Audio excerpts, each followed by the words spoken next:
Mi esposa me dio el tratamiento del silencio durante un mes y cuando me di cuenta de que mi vida era mejor sin ella, pedí el divorcio.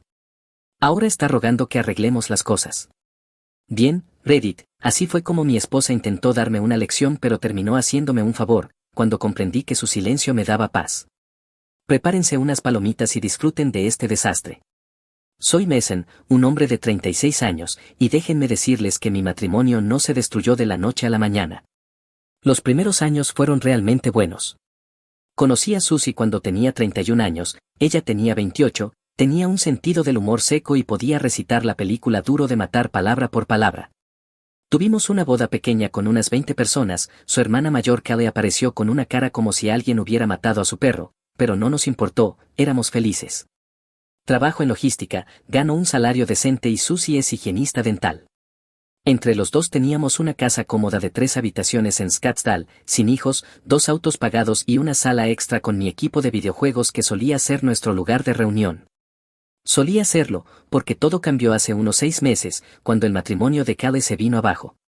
De repente tenía tiempo libre ilimitado y opiniones muy fuertes sobre las relaciones de los demás.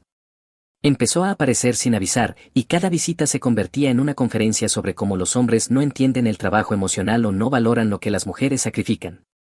Siempre hablaba de su ex y de lo mal que la había tratado, una negatividad constante que mi esposa empezó a absorber. De pronto, la manera en que colocaba los platos en el lavavajillas estaba mal, cuando nunca antes lo había mencionado. Jugar con mi amigo Nick los lunes por la noche se volvió un gran problema, aunque lo habíamos hecho durante años. Empezó a llevar una especie de marcador mental de todas las tareas del hogar, como si compitiéramos en un reality show. Luego Callie la arrastró a un club de lectura con títulos como Deja de conformarte con menos y recupera tu independencia de la mediocridad masculina. Susie se lanzó de cabeza. La mujer que solía reírse de mis bromas tontas de repente analizaba todo lo que decía buscando significados patriarcales ocultos. Cada conversación empezaba con Callie dice o Callie piensa. Hace 2 meses le sugerí con calma que quizá estaba pasando demasiado tiempo con Callie, no le exigí nada, solo le dije que tal vez podríamos pasar un poco de tiempo juntos. Me miró como si hubiera cometido un delito y me dijo que Callie tenía razón sobre mí, que no soportaba que una mujer tuviera su propia vida. Me callé y decidí esperar a que se le pasara, gran error, porque mi silencio aparentemente significaba total acuerdo. 4 semanas atrás, un lunes a eso de las 6, llegué a casa y encontré a Susie y a Callie en la cocina viendo una conferencia en YouTube sobre el empoderamiento femenino. Le mencioné que más tarde jugaría con Nick, como siempre, nuestro plan habitual de los lunes. Susie ni siquiera levantó la vista, siguió cortando verduras con una fuerza innecesaria. Callie me lanzó una mirada como si hubiera dicho algo imperdonable. ¿Vas a jugar otra vez?, dijo Susie con tono plano, ¿no crees que eso es excesivo?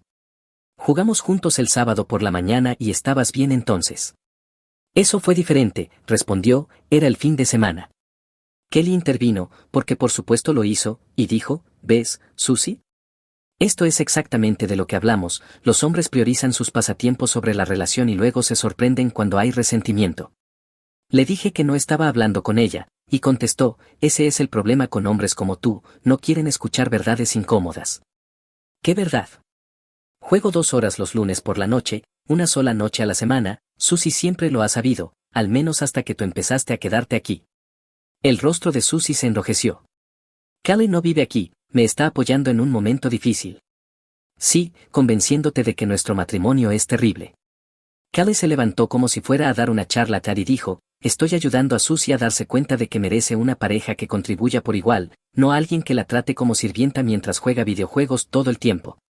Lunes por la noche, 2 horas, una vez a la semana, dije, corté el césped ayer, arreglé el triturador la semana pasada, pagué la hipoteca esta mañana, pero claro, soy completamente inútil. Susie golpeó el cuchillo con fuerza sobre la tabla. Esto no se trata de tareas, se trata de respeto y prioridades. Le dije que literalmente le había preguntado en qué necesitaba ayuda y me había dicho en nada, así que estaba haciendo lo planeado, lo mismo que todos los lunes desde hace años. Fui a mi oficina, cerré la puerta, me puse los auriculares y me conecté. Nick ya estaba esperando. Oye, ¿listo para jugar? Sí, vamos. 2 horas después cerré sesión y bajé. Kelly ya se había ido, Susie estaba en el sofá. Me senté a su lado pensando que hablaríamos como adultos, pero se levantó sin decir una palabra y subió las escaleras. Escuché cómo cerraba la puerta del dormitorio con llave. Ese fue el primer día del mes más estúpido de mi vida. A la mañana siguiente Susie ya se había ido al trabajo, sin nota, sin mensaje, nada. Esa noche cuando regresé, estaba en la mesa de la cocina mirando su teléfono. Dejé mis llaves y la saludé como siempre. Hola, ¿cómo estuvo tu día? Nada, ni siquiera una mirada. Esperé un minuto entero. Susie, nada, se levantó, pasó junto a mí como si fuera invisible y subió. Escuché el clic de la cerradura.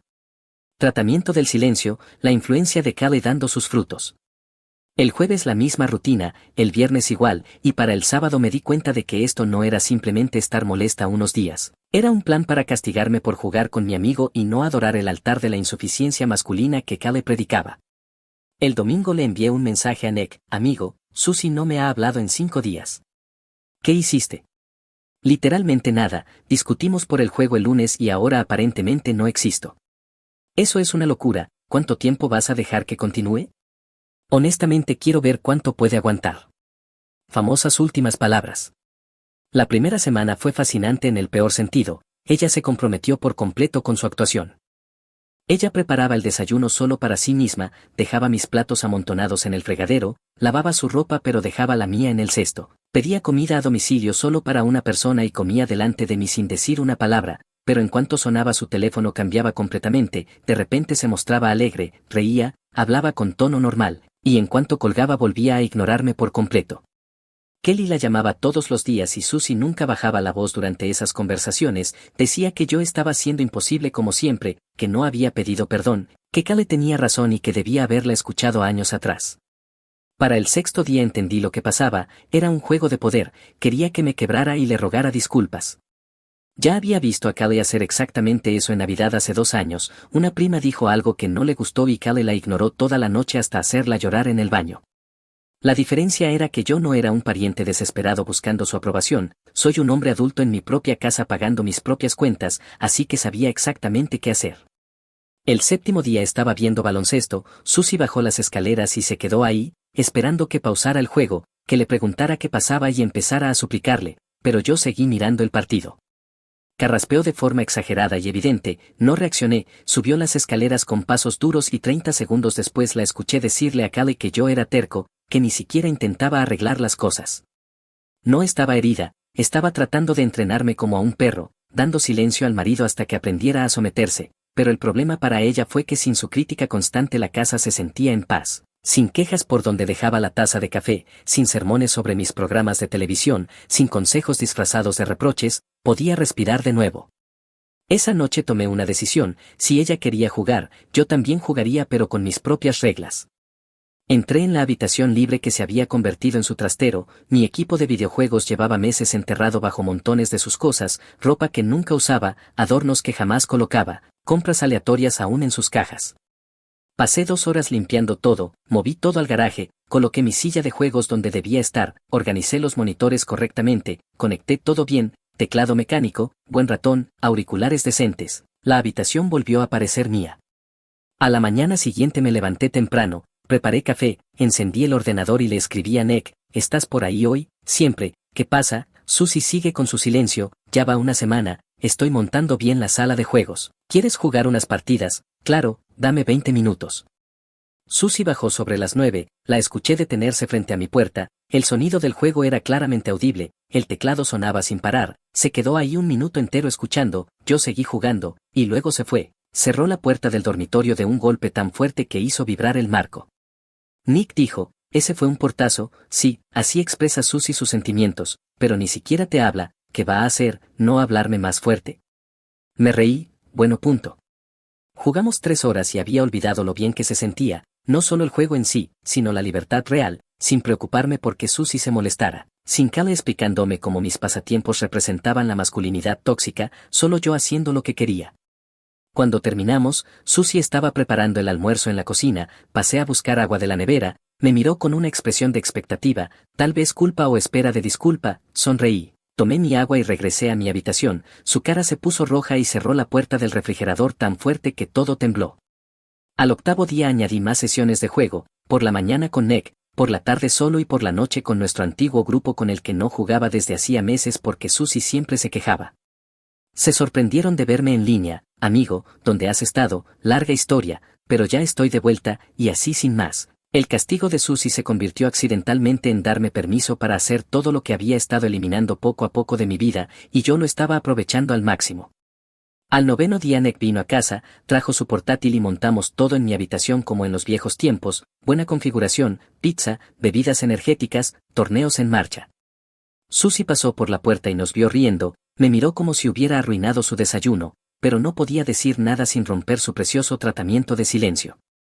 Nick lo notó enseguida, tu esposa me acaba de fulminar con la mirada, sí, lo hace constantemente ahora, ¿cuánto durará esto? Ni idea, pero no pienso detenerme, como que no, mientras más callada esté, más me doy cuenta de lo mucho mejor que es todo, sin críticas, sin Callie instalada aquí, sin culpa por respirar, solo paz, hermano, ¿de verdad estás bien? Mejor que en meses.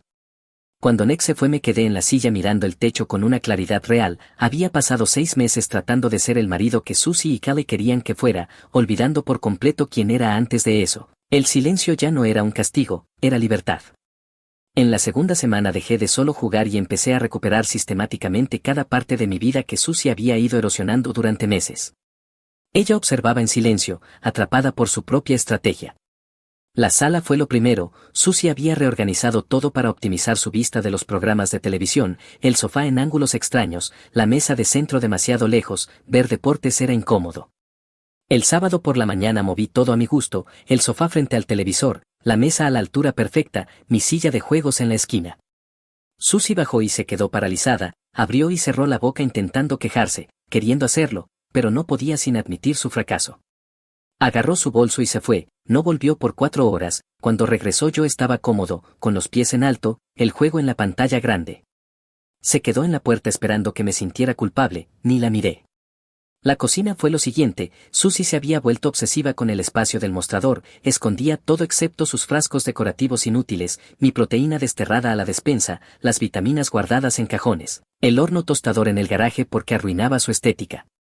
Olvídate de eso, organicé mi estación matutina como debía, tostadora lista, cafetera colocada perfectamente, proteína a la vista, vitaminas ordenadas y accesibles.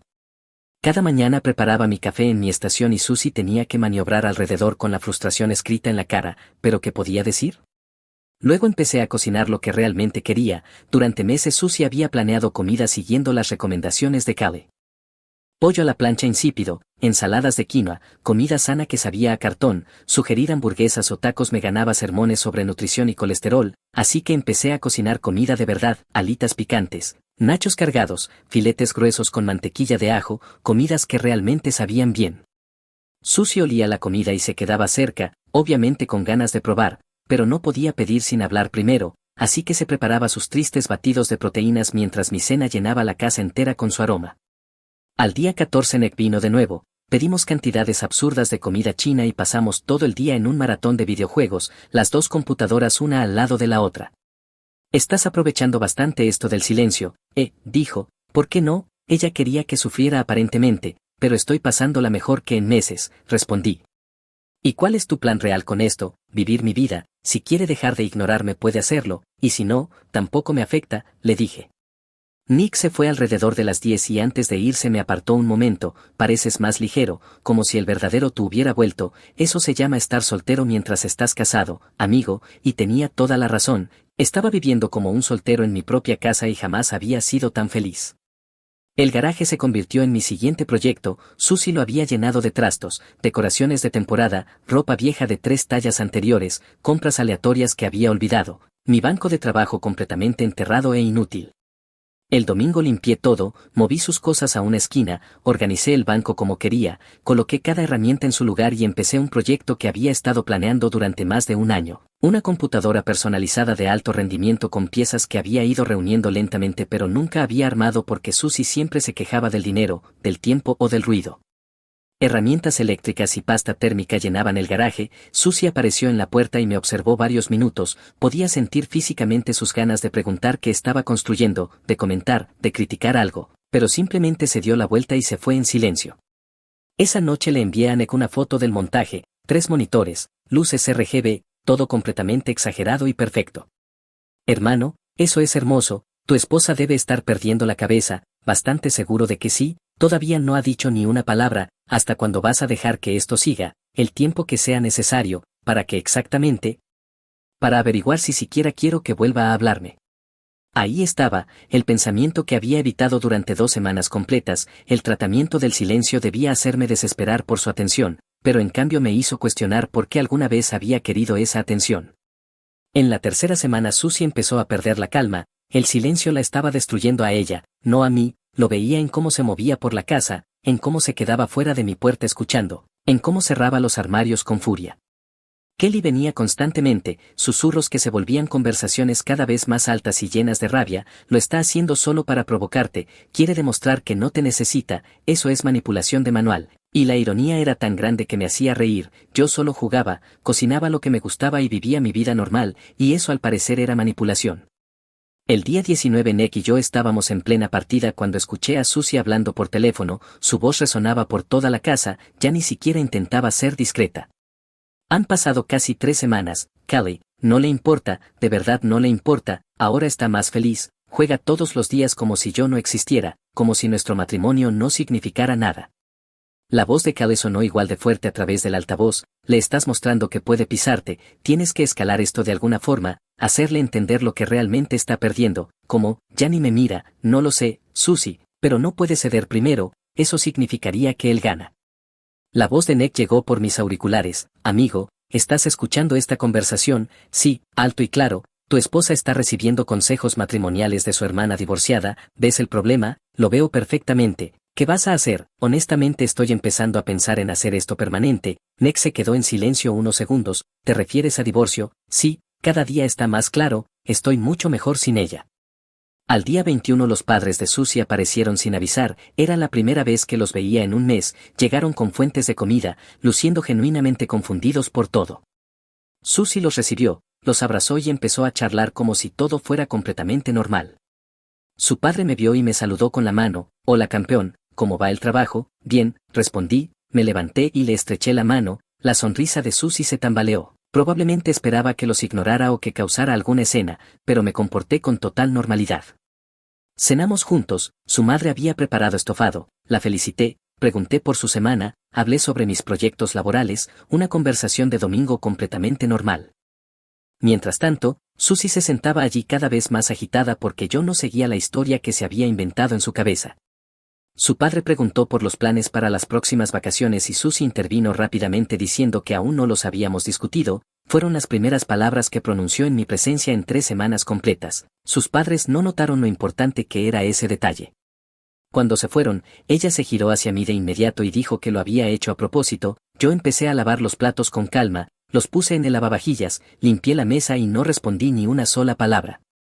Su rostro se volvió completamente rojo, me gritó que no me atreviera a ignorarla ahora, que como podía hablar con sus padres pero no con mi propia esposa, caminé hacia mi sala de juegos, cerré la puerta y me puse los auriculares.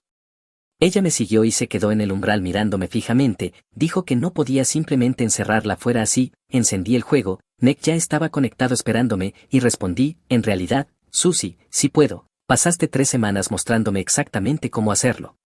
Ella dijo que eso era completamente diferente, que tenía razones reales, yo también las tengo, contesté, finalmente entendí lo mucho mejor que es mi vida cuando tú no formas parte de ella. Su mandíbula cayó, se quedó allí 10 segundos procesando mis palabras, luego se dio la vuelta, corrió escaleras arriba, se oyó la puerta del dormitorio cerrarse, después llanto y enseguida la llamada a Kelly.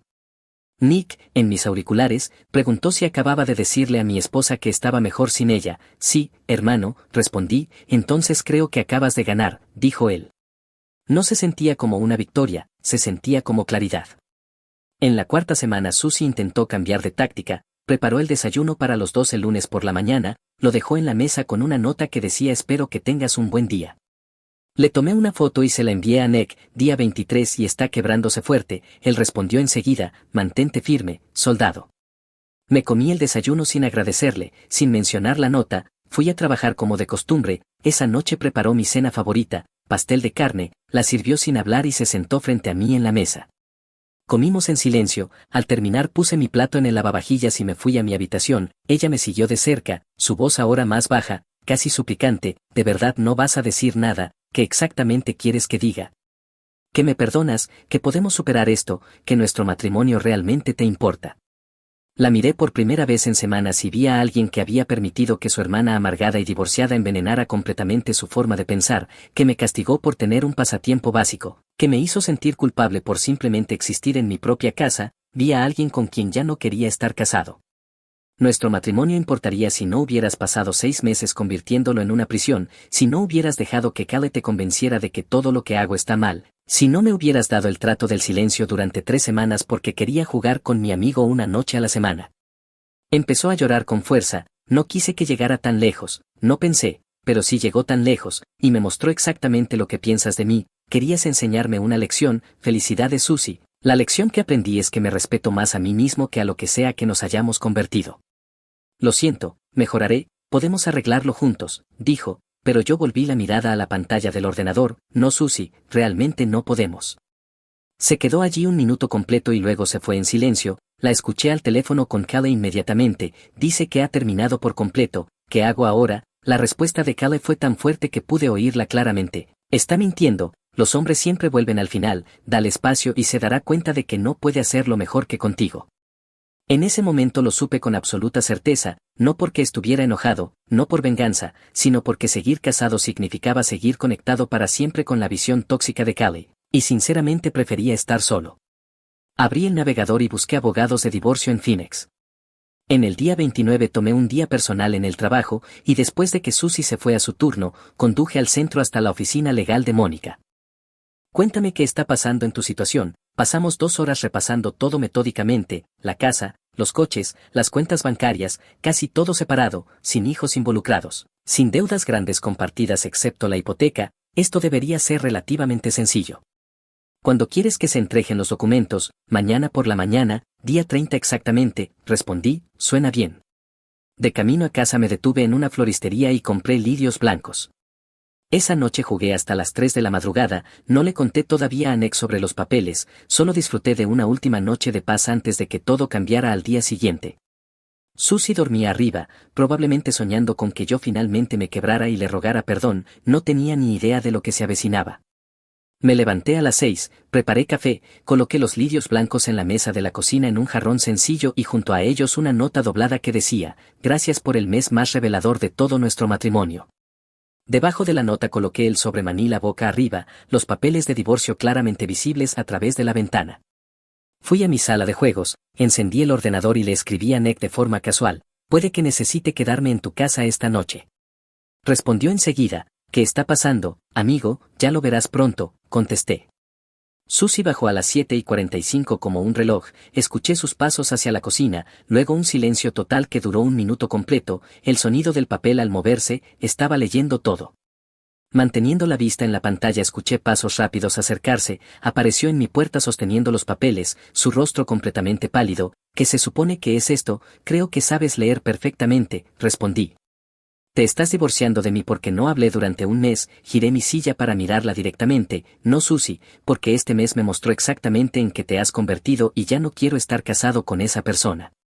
No puedes hablar en serio. Podemos arreglar esto. No hay nada que arreglar. Me diste un mes de silencio para castigarme por jugar con mi amigo y, en cambio, me diste un mes para darme cuenta de lo mucho mejor que es mi vida sin ti, sin Kale, sin críticas constantes, sin andar con cuidado en mi propia casa. Sus manos temblaban. Esto es completamente una locura. Estás tirando nuestro matrimonio porque yo estaba molesta. No estabas molesta, Susie. Estabas jugando juegos de poder y te salió completamente mal. Querías mostrarme cómo sería la vida sin tu atención. Misión cumplida. Resulta que realmente me gusta más así. Arrojó los papeles sobre mi escritorio. No voy a firmar esto. No puedes obligarme. No tienes que firmar nada. Arizona es un estado de divorcio sin culpa. Puedo divorciarme contigo o sin tu cooperación. Pero eventualmente firmarás porque pelear solo nos cuesta dinero a ambos y ninguno necesita desperdiciarlo.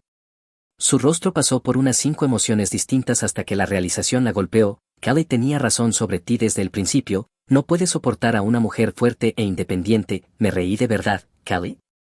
Tu hermana amargada y divorciada que te ha estado envenenando la cabeza durante 6 meses, sí, confiemos plenamente en su criterio sobre relaciones exitosas, le ha funcionado de maravilla.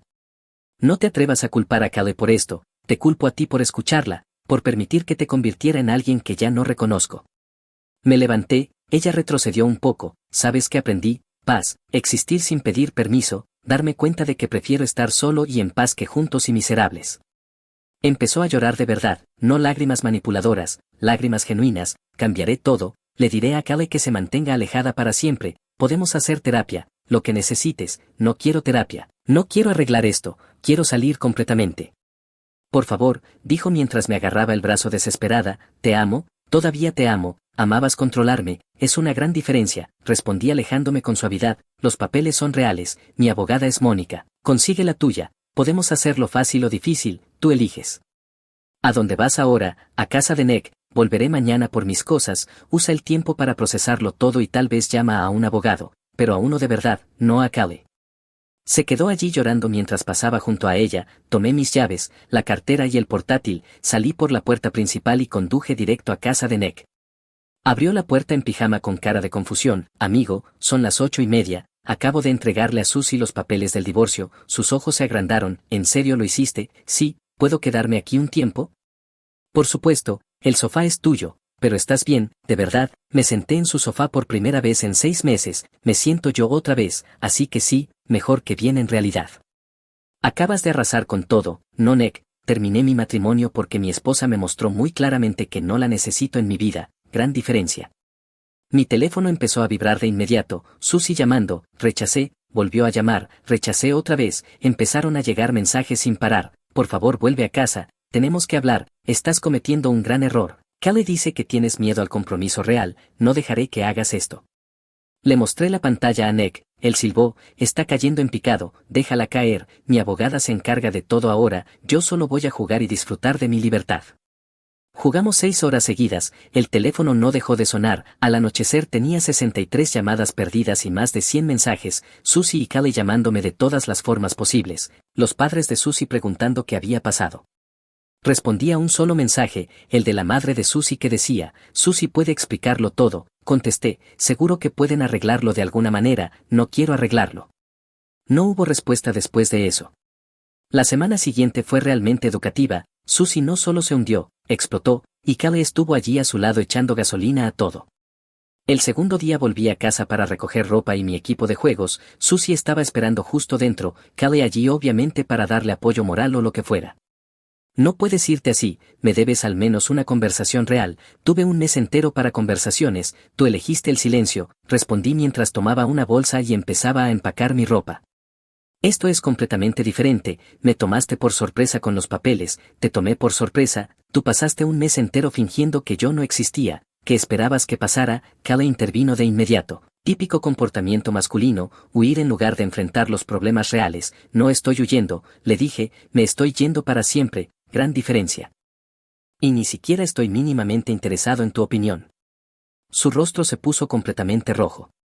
Eres exactamente lo que le dije a Susie desde el primer día, un hombre inmaduro, no entiendes lo que realmente estás perdiendo aquí, dijo Callie. 5 años juntos, nuestro hogar, toda nuestra vida, añadió Susie entre lágrimas. Nuestra vida ha sido la vida de Callie contigo como su marioneta, respondí. Caminé hacia mi sala de juegos y empecé a desconectar los monitores. Kelly me siguió inmediatamente. Estás siendo egoísta, Susie te apoyó y así es como le pagas, me apoyó como exactamente, criticando mis juegos, mis comidas, mis amigos, el uso de mi propia casa, ¿en qué me apoyó? Susie apareció en el umbral. Intentaba hacernos mejores personas, Callie me estaba ayudando a ver las cosas con claridad, mejores que exactamente, ¿felices? Éramos realmente felices antes de que Callie se divorciara y decidiera que todos los demás debían ser miserables también. Fui guardando mi equipo de juegos en cajas con cuidado, tardé casi 2 horas, 6 cajas en total y 3 bolsas de ropa. Cargué todo en el coche y volví adentro una última vez.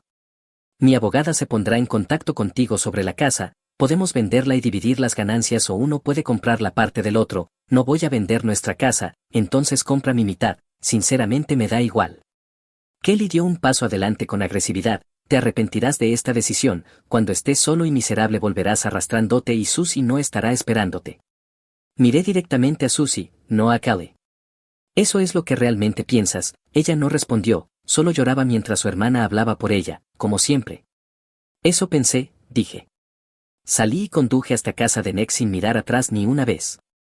En la semana siguiente Susie lo intentó todo.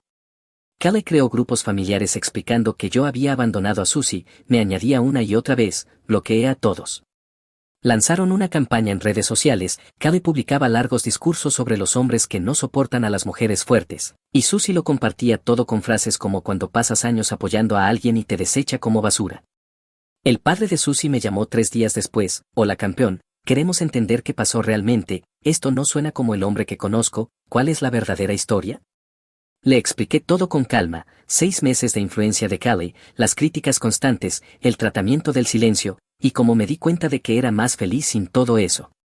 Guardó silencio un momento. Callie ha estado viviendo temporalmente con nosotros, habla mucho sobre tus supuestos defectos, estoy absolutamente seguro de que sí, respondí. Mira, no te diré qué hacer con tu vida, pero siempre te he visto como alguien bueno con nuestra hija, si has llegado a este punto, algo serio debió pasar, así fue, gracias por llamar de verdad. Susie intentó distintos enfoques la semana siguiente, apareció en el apartamento de Nick a las 11 de la noche. Nick abrió la puerta, está aquí, son las 11, ¿qué pasa? Necesito hablar con él ahora. Fui a la puerta, se veía terrible, con los ojos hinchados y rojos, el cabello sucio, en pantalones viejos. ¿Qué haces aquí, Susie? Mason, por favor, vuelve a casa conmigo, arreglémoslo juntos. Nick desapareció a su habitación. Me quedé en la puerta. No. Vamos, ¿de verdad vas a terminar nuestro matrimonio por una sola cosa? Está bien, Callie estaba equivocada, cometí un error, pero eso no significa que debamos divorciarnos. ¿Por qué no? Su rostro se enrojecía. Estaba confundida, de acuerdo, y ahora de repente veo las cosas con claridad, tenía algo bueno y lo arruiné completamente escuchando a mi hermana, por favor Mason, dame una oportunidad para arreglar esto. Lloraba más fuerte, me sentí genuinamente mal, pero no lo suficiente.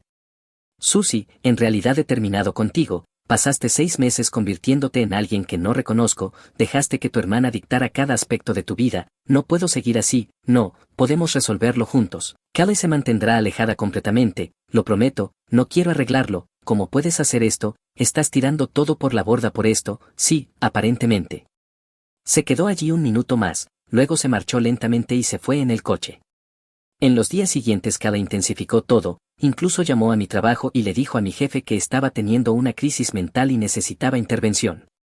Mi jefe me llamó confundido, tu ex cuñada acaba de llamar diciendo que estás en crisis, ¿qué pasa? Le conté una versión breve y le dije que me estaba divorciando. ¿Necesitas tiempo libre? No, estoy muy bien en realidad, se rió, bloquearé su número. Luego Callie intentó poner a los amigos en común en mi contra, creando historias elaboradas sobre abandono emocional y crueldad, algunos le creyeron, pero Nick y varios más aclararon toda la verdad, la mayoría terminó poniéndose de mi lado, los que no eran amigos de verdad. 3 meses después el divorcio se finalizó, la casa se vendió rápido, cada uno recibió $72,000 después de pagar la hipoteca, una división limpia y equitativa. Me mudé a un buen apartamento de 2 habitaciones en Tempe, instalé mi sala de juegos exactamente como quería, Nick venía 2 veces por semana, volví a unirme a mi antiguo grupo y empecé a vivir de verdad. Susie se hundió más, Callie se mudó con ella aparentemente, según amigos en común pasaban cada noche quejándose de los hombres terribles mientras comían comida para llevar. Susie intentó salir con alguien, conoció a un hombre en una aplicación, pero pasó toda la cita hablando de su exmarido, no hubo segunda cita. Lo intentó algunas veces más y el resultado fue el mismo, nadie quiere a alguien tan amargado y roto.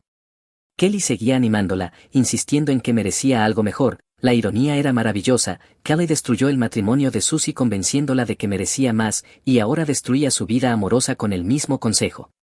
Mientras tanto yo prosperaba, empecé a ir al gimnasio con regularidad, recuperé mi forma, hice nuevos amigos a través del juego, salí a algunas citas, aunque nada serio, la diferencia era abismal, no estaba amargado, la vida era tranquila. 6 meses después del divorcio me encontré con Susie en Target, algo inevitable en Phoenix. Ella estaba comprando con Callie, ambas me vieron, Callie intentó irse tirando de su brazo, pero Susie se detuvo y me miró. Tomé lo que necesitaba y fui a pagar, no dije nada, no las reconocí, pero Susie me siguió, dejó a Callie en el pasillo y me alcanzó en el estacionamiento. ¿Podemos hablar un minuto? La miré con atención, había perdido peso, tenía ojeras oscuras, se veía exhausta y desgastada. Habla, lo siento, eso era lo que necesitaba decirte, ¿de acuerdo? Kelly arruinó todo, se metió completamente en mi cabeza, pensé que tú eras el problema, pero no, fue ella todo el tiempo.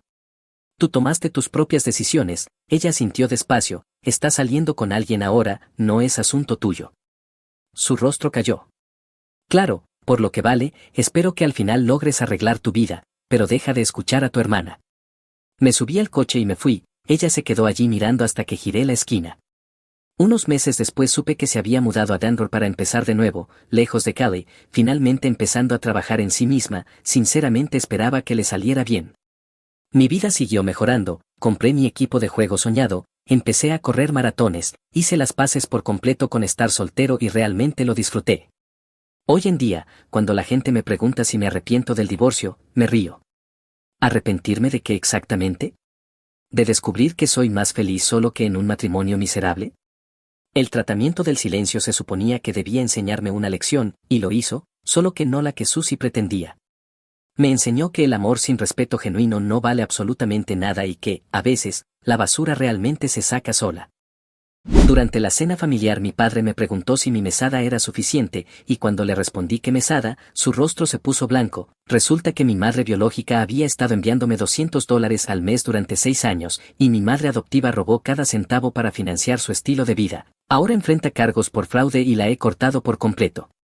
Hola Reddit, me llamo Brandon, tengo 18 años, y hasta hace 3 meses pensé que tenía una vida bastante normal de clase media, una casa decente en los suburbios, ambos padres con trabajos profesionales, una vida cómoda pero no rica, nada espectacular, pero tampoco nada de qué quejarse. Resulta que toda mi vida se construyó sobre mentiras tan grandes que harían sonrojar a un político. Pero antes de llegar al evento principal, déjame preparar el escenario.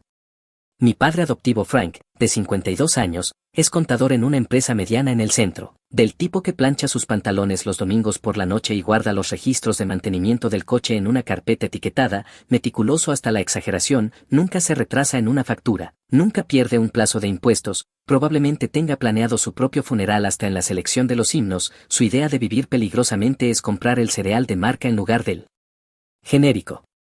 Luego está Patricia, mi madre adoptiva, de 49 años, agente inmobiliaria con gusto por las cosas finas que sus comisiones no podían realmente costear, siempre vestida como si fuera a mostrar una propiedad de $1 millón, incluso cuando solo iba a hacer compras, bolsos de diseñador, cabello de salón y esos zapatos que costaban más que todo mi guardarropa. Tenía esa manera de hacer que todo pareciera fácil y caro, aunque más tarde supe que estaban ahogados en deudas de tarjetas de crédito para mantener esa imagen.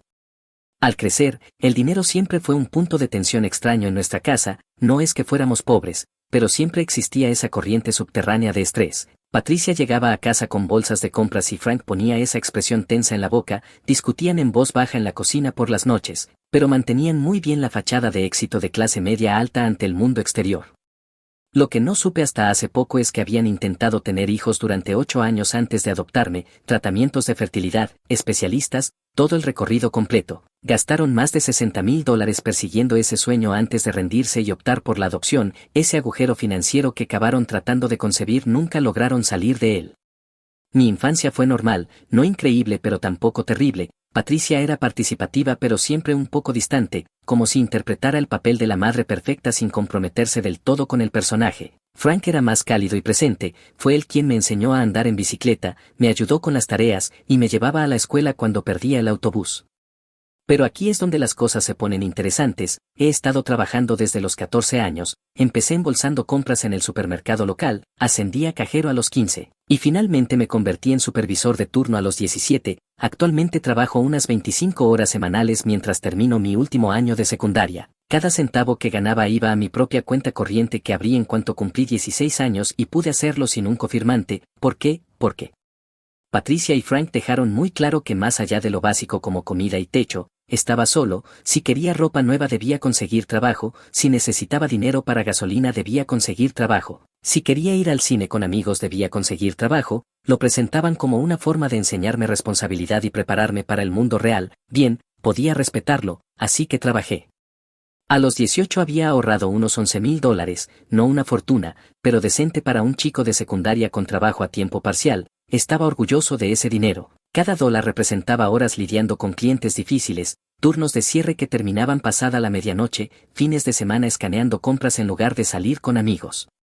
El caso es que nunca me cuestioné por qué tenía que trabajar por todo mientras mis padres parecían vivir cómodamente. Frank conducía un Lexus nuevo, Patricia tenía una SUV Mercedes. Habían renovado la cocina hacía 2 años con encimeras de granito y gabinetes personalizados, remodelaron el baño principal el año pasado con una de esas duchas tipo lluvia y pisos calefaccionados. Hicieron un crucero a Alaska el verano anterior, pero yo era solo un chico, no sabía lo suficiente sobre dinero para darme cuenta de que las cuentas no cuadraban. Todo cambió hace 3 meses en una cena cualquiera un martes, estábamos sentados a la mesa comiendo el asado de Patricia, que preparaba exactamente una vez al mes como un reloj. Frank tenía esa expresión cansada que siempre mostraba después de la temporada de impuestos, se aflojaba la corbata pero sin quitársela del todo. Patricia revisaba su teléfono, probablemente viendo propiedades o Instagram, una cena normal de entre semana. Entonces Frank levantó la vista del plato y me preguntó de la nada: Brandon, ¿es suficiente tu mesada? Podemos aumentarla si necesitas más para los gastos del último año. Me detuve a medio bocado. ¿Qué mesada? El silencio que siguió fue tan espeso que podía cortarse con un cuchillo. El tenedor de Frank se quedó suspendido a medio camino con un trozo de zanahoria clavado en la punta. El teléfono de Patricia cayó sobre su plato. Dejó de masticar y me miró fijamente como si acabara de anunciar que me uniría a una secta, como que ¿qué mesada? La voz de Frank salió ahogada, como si alguien le apretara la garganta. Los miré confundido. Nunca he recibido una mesada, jamás, por eso he estado trabajando en el supermercado desde los 14 años para comprar mi ropa, pagar la gasolina y todo eso. Patricia dejó el tenedor con mucho cuidado, como si estuviera manejando algo explosivo. Cariño, tu padre te ha estado dando $200 cada mes desde que tenías 12. El estómago se me cayó al suelo. No, no lo ha hecho. El rostro de Frank pasó de su color normal a blanco y luego a un verde pálido en unos 10 segundos, se levantó de la mesa y caminó a su despacho sin decir una palabra. Podíamos oírlo abrir y cerrar cajones frenéticamente y el sonido de papeles moviéndose. Se oyó el sonido de carpetas cayendo al suelo. Brandon, dijo Patricia con esa voz falsamente calmada que la gente usa cuando por dentro está entrando en pánico. Tu padre configuró transferencias automáticas desde su cuenta, me mostró los extractos bancarios. Han pasado 6 años. Saqué mi teléfono y abrí mi aplicación del banco, giré la pantalla hacia ella. Mamá, mira, tengo $1,100 en total, eso es de trabajar 25 horas a la semana durante los últimos 6 meses. Si hubiera estado recibiendo 200 al mes durante 6 años tendría más de 14,000. Ella observó el saldo de mi cuenta, su ceño se fue frunciendo más con cada segundo, su rostro hizo algo extraño. Se tensaba y relajaba como si estuviera pasando por emociones demasiado rápido para quedarse en una. Eso es imposible, ha estado transfiriendo dinero durante 6 años, he visto los extractos. Frank regresó sosteniendo una carpeta, sus manos temblaban mientras extendía los estados de cuenta sobre la mesa del comedor, tirando el salero y sin importarle. Mira, dijo señalando línea tras línea de transacciones con el dedo tembloroso, transferencia de $200 a Brandon Peterson, cada mes durante 6 años, como un reloj, nunca falló una. Me incliné hacia adelante y miré el número de cuenta junto a cada transferencia. Papá, ese no es mi número de cuenta. El silencio que siguió se sintió como estar bajo el agua, todo se volvió amortiguado y lento. Patricia agarró el estado de cuenta comparándolo con la pantalla de mi teléfono. Sus labios se movían como si hiciera cálculos en su cabeza, revisando una y otra vez. Frank, susurró, y algo en su voz me hizo estremecer, este número de cuenta es diferente. Frank se dejó caer en su silla como si le hubieran quitado la energía, todo el aire se le fue. Eso es imposible. Yo mismo lo configuré, específicamente pedí transferencias a la cuenta del fondo universitario de Brandon. El banco lo confirmó. ¿A qué cuenta va este dinero?, pregunté mirando entre ambos. El rostro de papá se derrumbó sobre sí mismo. No lo sé. A la mañana siguiente, Frank estaba al teléfono con el banco antes de que siquiera abrieran. Me senté a su lado en su oficina a las 7 de la mañana escuchándolo explicar la situación a 3 representantes distintos, cada uno transfiriéndolo a un nivel más alto. Finalmente una supervisora llamada Jennifer se unió a la llamada. Señor Peterson, he localizado la cuenta en cuestión. Frank la puso en altavoz para que yo pudiera oír. Y los fondos han estado yendo a una cuenta a nombre de Brandon Peterson Torres. ¿Le dice algo ese nombre, señor? El rostro de Frank volvió a ponerse blanco otra vez. El hombre pasaba más tiempo pálido que de su color normal últimamente. Ese no es el nombre legal de mi hijo, señor. Según nuestros registros, esta cuenta fue abierta por Patricia Peterson en 2018, se listó a sí misma como titular y a Brandon Peterson Torres como beneficiario.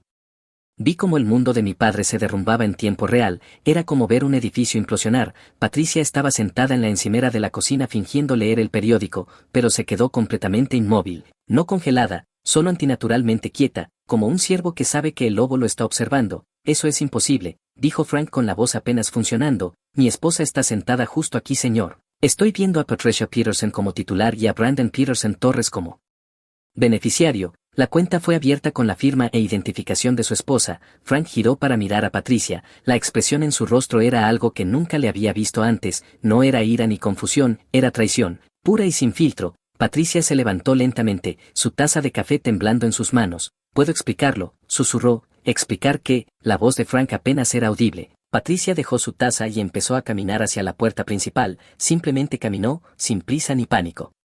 Solo con ese paso inquietantemente tranquilo. «¿A dónde vas?», grité detrás de ella. Agarró su bolso y sus llaves. «Necesito hacer una llamada». La puerta se cerró tras ella, no con un portazo, solo con un clic suave. Luego su coche arrancó y salió del camino de entrada. Frank y yo nos quedamos en un silencio atónito escuchando cómo el sonido se desvanecía. Ninguno de los dos se movió durante un buen minuto. Fue entonces cuando noté el sobre Manila que se había caído de su bolso cuando lo agarró. Debió de habérsele resbalado sin darse cuenta. Estaba allí en el suelo junto a la puerta, parcialmente oculto bajo el perchero. Lo recogí, papel grueso, tacto caro, del tipo de sobres que la gente usa para documentos importantes. Estaba dirigido a Brandon Peterson Torres en una dirección que nunca había visto antes, un complejo de apartamentos al otro lado de la ciudad. Dentro había documentos que me helaron la sangre, papeles legales que al principio no pude entender completamente, certificados de nacimiento en plural y una foto que hizo que mi mente colapsara. Era yo de bebé, quizá de 2 o 3 meses, pero en brazos de una mujer que nunca había visto, joven, quizá de finales de la adolescencia, con cabello oscuro y rasgos vagamente familiares de una manera que no podía identificar. En la parte posterior, con la letra de Patricia, se leía la primera madre de Brandon. «Adiós por ahora». Primera madre, ¿qué demonios significaba eso? «Papá», dije con la voz extraña y tensa, «necesitas ver esto». Se acercó y vi cómo su rostro pasaba por el mismo ciclo de emociones que el mío probablemente había tenido: confusión, sorpresa, comprensión y horror.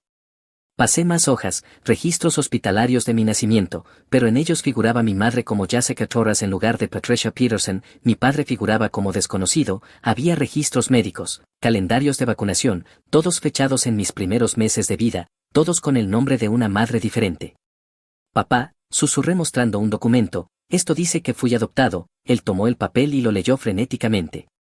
Sus ojos se movían tan rápido que podía verlo saltar de un lado a otro. «Eso es imposible, yo estuve allí cuando naciste, te sostuve en la sala de partos, corté tu cordón». Pero a medida que seguimos revisando el sobre la verdad se volvió innegable. Había papeles de adopción fechados cuando yo tenía 3 meses, registros médicos que mostraban que había vivido en hogares de acogida durante mis primeros 90 días de vida, notas de una trabajadora social sobre una madre adolescente que quería quedarse con su bebé pero no podía brindarle los cuidados adecuados, y lo más condenatorio de todo, una carta de alguien llamada Jessica Torres fechada la semana pasada. «Mi querido Brandon», decía en una letra ordenada pero insegura, como la de alguien que no suele escribir cartas. «Sé que esto debe ser confuso, pero la mujer a la que llamas mamá me ha estado enviando noticias tuyas durante años. Me prometió que cuando cumplieras 18 finalmente podríamos conocernos». La cuenta que ella abrió fue mi manera de contribuir a tu crianza desde la distancia. He estado trabajando en 2 empleos para asegurarme de poder enviarte ese dinero cada mes, aunque gano una fracción de lo que gana tu padre adoptivo. Te amo mucho y no puedo esperar para finalmente decirte la verdad sobre por qué tuve que renunciar a ti, tu madre Jessica.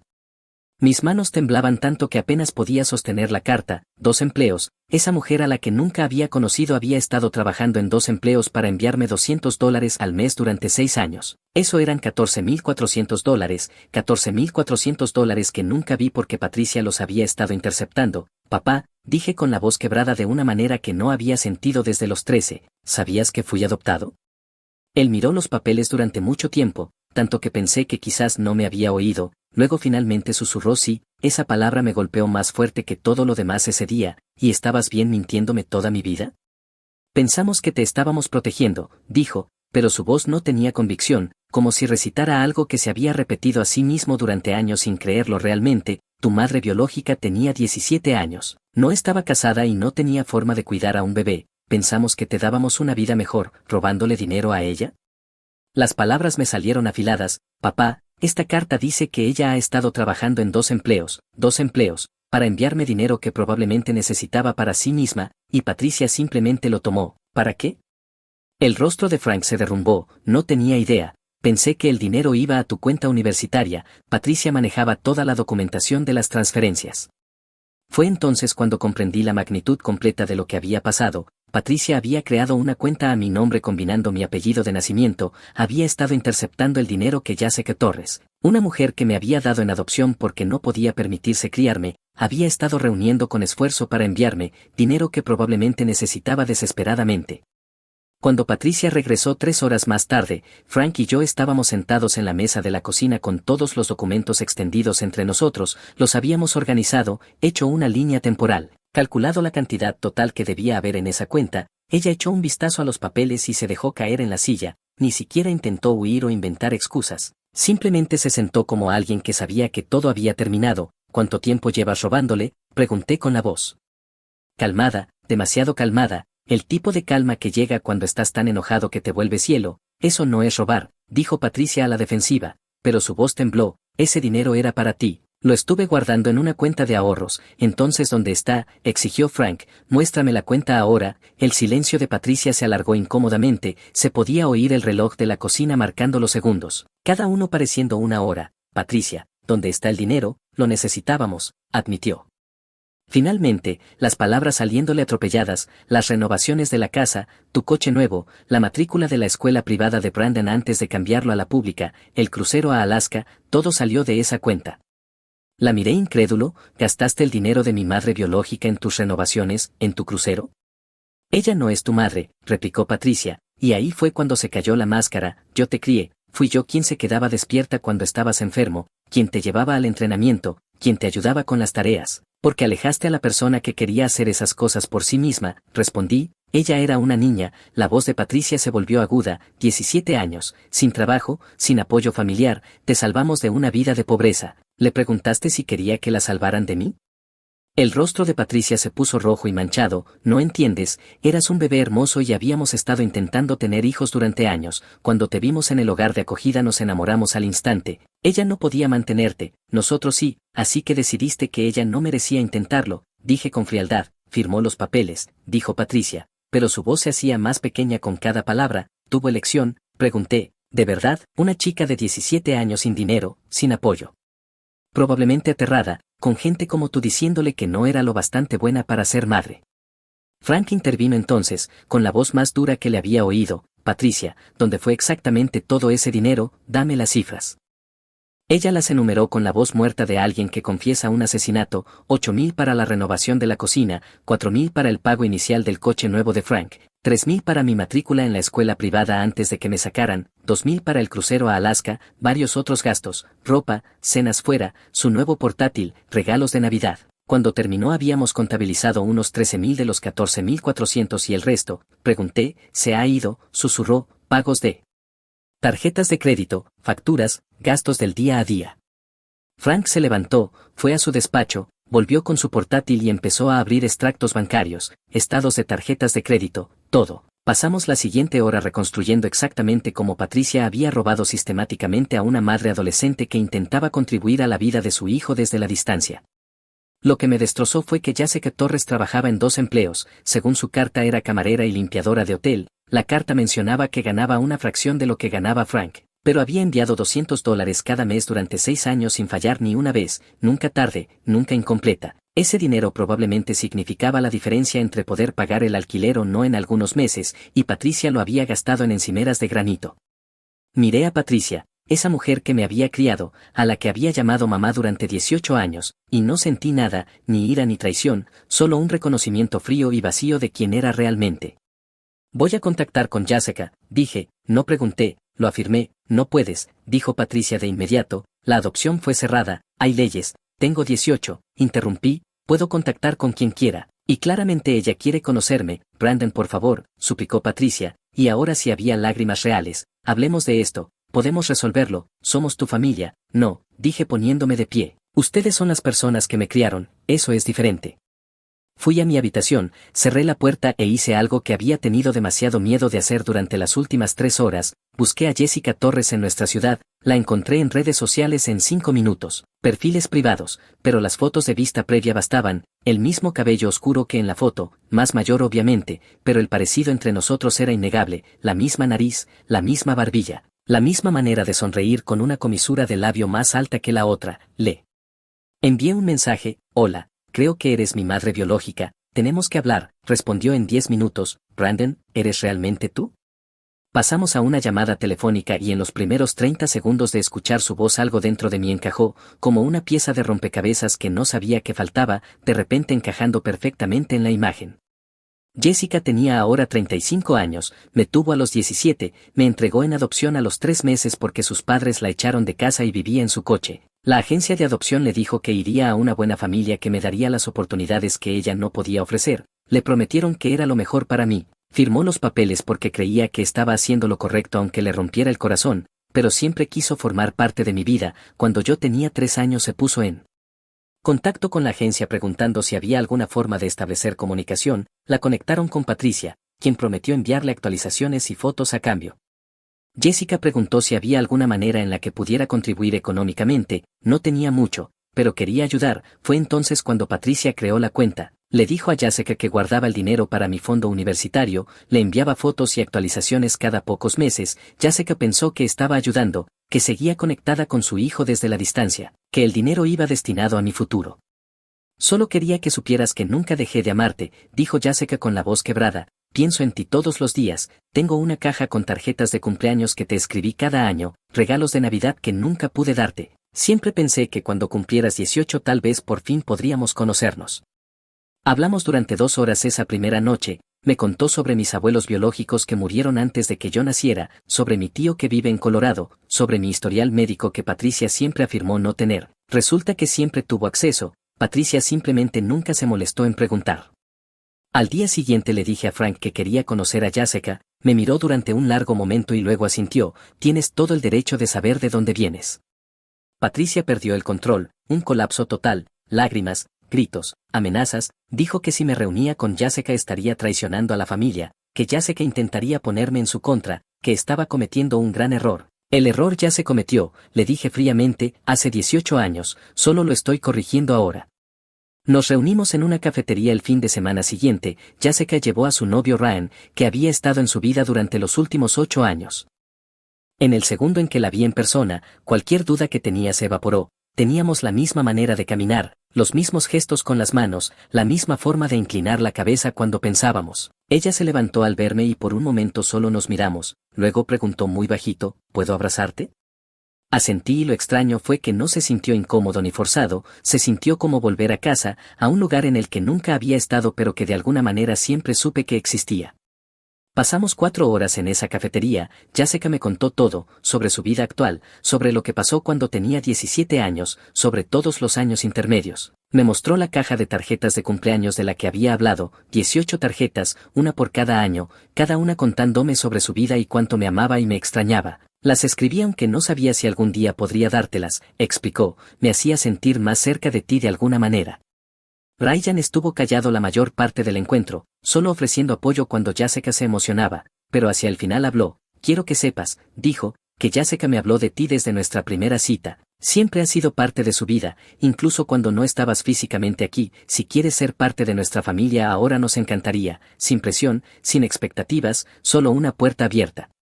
Los miré a ambos, a esa mujer que me dio a luz y a ese hombre que aceptó su pasado y la amó de todos modos, y tomé una decisión. Me gustaría eso, dije.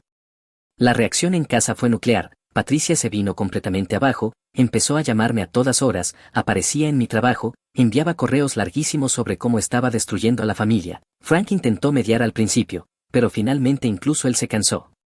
El punto de quiebre llegó cuando les dije que quería presentar cargos por el dinero robado, no por mí, por Jessica. Ese dinero fue enviado a mí, sí, pero fue tomado de ella era la verdadera víctima aquí. Frank estuvo de acuerdo de inmediato, merece ser compensada por lo que le quitaron. La respuesta de Patricia fue contratar a un abogado, alegar que el dinero era un regalo que había administrado en mi nombre. Su abogado era un tipo astuto que hablaba mucho de tecnicismos y prescripción. Dijo que como la cuenta estaba a nombre de Patricia, el dinero era técnicamente suyo para administrar. Fue entonces cuando Frank hizo algo que no esperaba, llamó a su propio abogado y solicitó el divorcio, no una separación legal, un divorcio completo, y pidió una auditoría forense total de sus finanzas conjuntas. Si te mintió sobre esto, me dijo, ¿sobre qué más me habrá mentido?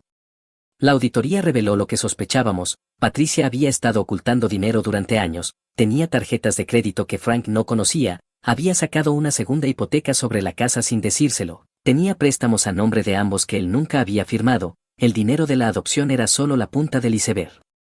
Pero aquí es donde se pone interesante, el abogado de Frank descubrió que Patricia había falsificado su firma en múltiples documentos financieros a lo largo de los años. Resultó que el robo de identidad y el fraude no tienen prescripción cuando implican una actividad criminal continua, la fiscalía se involucró, al principio no estaban interesados. Las disputas financieras familiares son complicadas y suelen evitar involucrarse, pero cuando el abogado de Frank presentó pruebas de fraude sistemático durante varios años, firmas falsificadas en documentos de préstamos y el robo a Jessica, cambiaron de postura.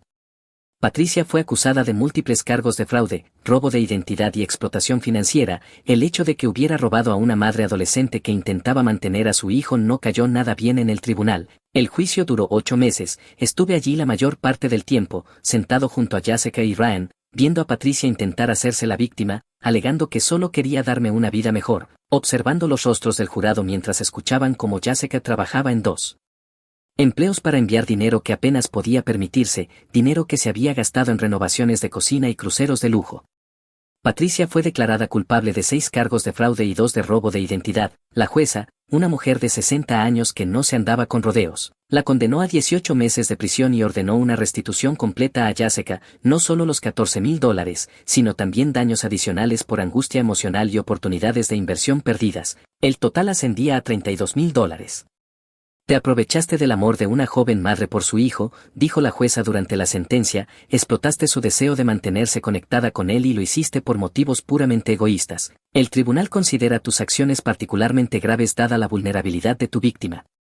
Patricia comenzó a llorar, su abogado pidió clemencia citando su edad, su falta de antecedentes penales y sus contribuciones a la comunidad a través de su trabajo, pero la jueza no cedió. Señora Peterson, usted se presentó como un pilar de la comunidad mientras defraudaba sistemáticamente a una joven madre vulnerable, falsificó documentos, cometió robo de identidad y no mostró ningún remordimiento hasta ser descubierta. Sus acciones fueron calculadas y sostenidas durante muchos años. Esto no fue un error momentáneo de juicio, sino un patrón de conducta criminal. La jueza hizo una pausa mirando directamente a Patricia. Quizás el tiempo en prisión le enseñe el valor de la honestidad y las consecuencias de sus actos. Su sentencia refleja no solo el daño financiero que causó sino también el profundo daño emocional a múltiples víctimas.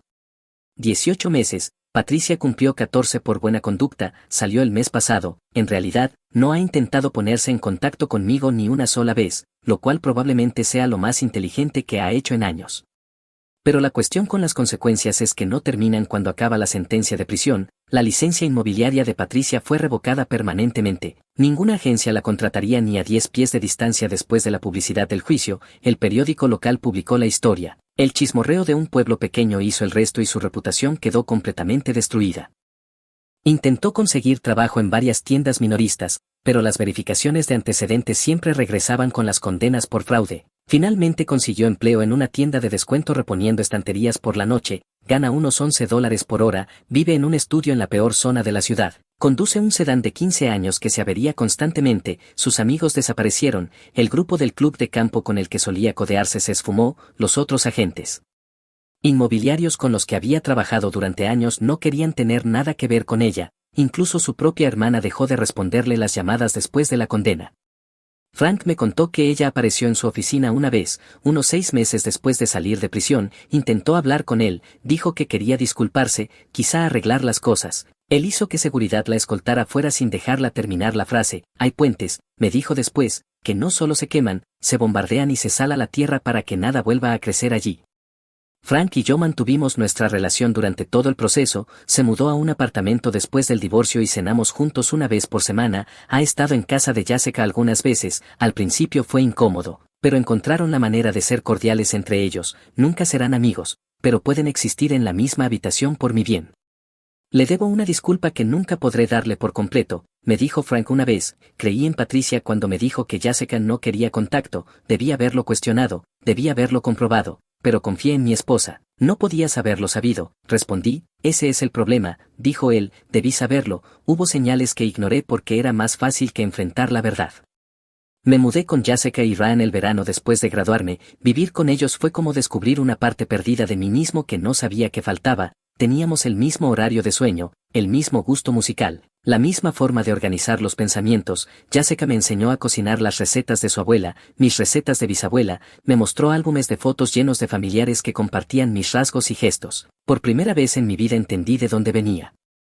Jessica tenía un apartamento de 2 habitaciones en un complejo modesto al otro lado de la ciudad, nada lujoso, pero limpio y acogedor, se sentía más como hogar que la casa de exhibición de Patricia. Ryan trabajaba como mecánico en un taller local, un trabajo honesto y estable que mantenía la comida en la mesa y las cuentas pagadas. No eran ricos de ninguna manera, pero administraban su dinero con cuidado y vivían dentro de sus posibilidades. El contraste con el estilo de vida de Patricia no podía ser más evidente. Jessica y Ryan compraban productos de marca genérica, conducían vehículos pagados, usaban la ropa hasta que se gastaba, sin pretensiones, sin competir con nadie, solo una vida simple y honesta.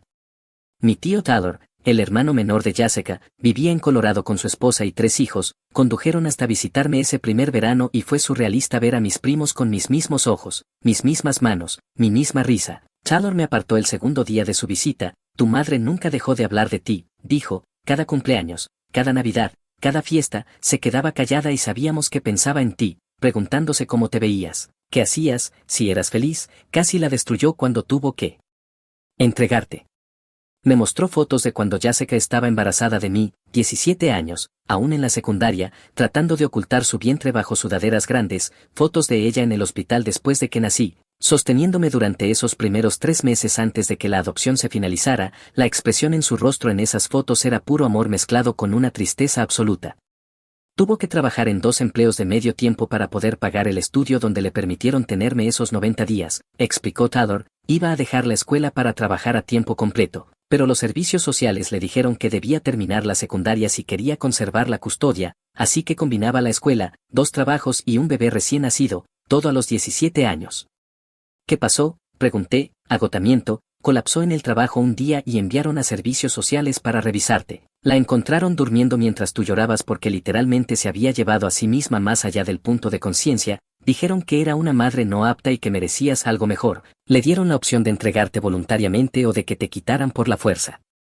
Sentí que la garganta se me cerraba. No tuvo elección, no realmente. La hicieron creer que hacía lo correcto, que tendrías oportunidades con una familia adoptiva que ella no podía ofrecer, y tal vez eso fuera cierto. Frank sí te dio estabilidad financiera, pero Jessica pudo haberte dado algo que Patricia nunca te dio. ¿Qué cosa? La verdad. Esa conversación cambió mi forma de verlo todo. Patricia no solo robó dinero, robó la historia de mi vida, se convirtió en la heroína y convirtió a Jessica en la adolescente irresponsable que entregó a su hijo sin luchar. Pero la realidad era que Jessica sí luchó, trabajó hasta colapsar tratando de mantenerme, firmó los papeles de adopción creyendo que me daba una vida mejor y luego pasó los siguientes 18 años intentando mantenerse conectada de la forma en que Patricia se lo permitía. Ese otoño comencé la universidad estatal local, estudiando trabajo social. Decidí que quería ayudar a otras familias a evitar lo que nosotros pasamos. Jessica estaba encantada. Ryan me ayudó a mudarme a la residencia y ambos vinieron al fin de semana de padres como si fuera lo más natural del mundo. Frank también vino, no se coordinó con Jessica y Ryan, pero de alguna manera todos terminaron en la misma cafetería del campus al mismo tiempo. Fue incómodo durante unos 5 minutos, luego Ryan rompió el hielo preguntándole a Frank sobre su trabajo y de repente estaban teniendo una conversación real. Tu hijo tiene suerte de tener 3 padres que se preocupan por él, dijo Ryan en un momento. 2 padres, corrigió Frank en voz baja. Patricia perdió ese derecho cuando decidió que mentir era más importante que la honestidad. Ahora estoy a mitad de mi segundo año. Jessica y yo hablamos todos los días, viene a mis partidos, a mis presentaciones, a todos los eventos que puede. Ryan se ha convertido en una especie de padrastro para mí, constante, comprensivo, nunca intentando reemplazar a Frank, pero encontrando su propio lugar en mi vida. He conocido a mi tío biológico y a su familia, paso las fiestas con ellos. La prima de Jessica organizó el Día de Acción de Gracias el año pasado y había como 30 personas, todas queriendo conocerme y escuchar mi historia. Fue abrumador pero en el mejor sentido. El dinero que Jessica recibió de la restitución se negó a quedárselo, puso cada centavo en un fondo universitario para mí y en una cuenta para futuros nietos que espera tener algún día. Este dinero siempre fue para ti, dijo, finalmente está yendo a donde debió ir desde el principio. Frank creó una beca en mi antigua escuela secundaria para estudiantes de familias monoparentales. Su manera de enmendar las cosas, supongo, se financia en parte con su propio dinero y en parte con lo que recuperó del acuerdo de divorcio. La beca se llama Fondo Conmemorativo Jessica Torres, no porque Jessica esté muerta, sino porque quiso conmemorar el sacrificio que hizo como joven madre. Mirando atrás, me di cuenta de que aquella cena en la que se habló de la mesada fue el momento en que comenzó mi verdadera vida. Todo antes de eso estaba construido sobre mentiras, sin importar cuán bien intencionadas fueran. Claro, Patricia me mantuvo alimentado, alojado y educado, pero también robó a una mujer que no tenía nada, mintió a todos a su alrededor, priorizó su imagen y su comodidad por encima de la decencia humana básica. A Jessica le gusta bromear diciendo que ella fue quien me pagó la mesada todo el tiempo, solo que nunca pude gastarla, pero ahora la estoy gastando en convertirme exactamente en quien estoy destinado a ser.